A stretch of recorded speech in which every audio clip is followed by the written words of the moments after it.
Thank you, Councilman Gray, Mr. President, other council members.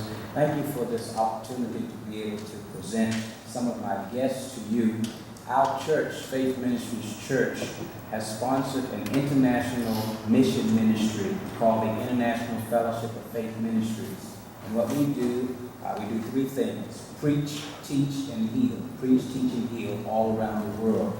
Currently, we have chapters or partners in 30 countries around the world where we are doing just that.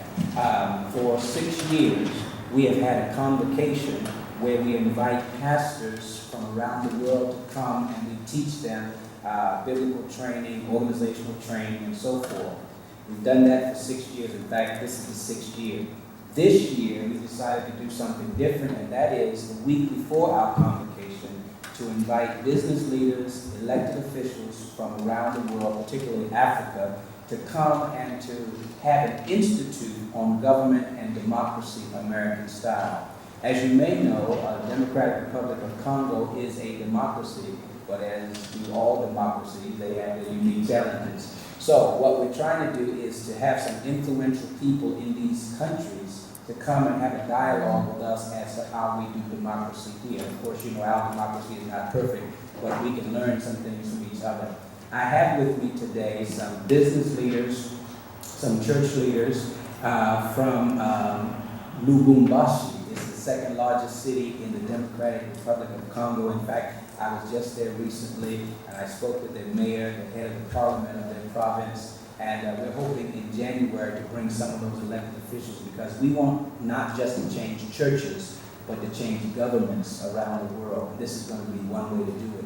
Tomorrow, because of the graciousness of Councilman Craig, we'll be here to talk about city government.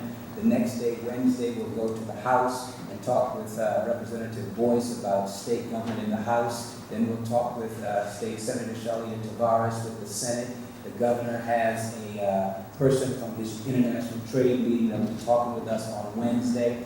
Thursday, we go to The Ohio State University. The professors are going to teach us. And then on Friday, we're flying to Washington, D.C. to meet with Congresswoman Joyce Bailey, and she's going to show us around D.C. So by the time they leave here in 5 days, they're going to see from the inside the way democracy works and be able to take that message back to their respective countries and be able to make a difference. I do just want, for the record, to call their names. Most of them do not speak English, so they literally cannot speak for themselves. We have Mrs. Naki, she's a business person here. Pastor Solomon, who is the pastor of Mata Church. Pastor Solomon here. Attorney Terry, is Terry here? Terry is not here, okay. Albert is a deacon at Mata Church.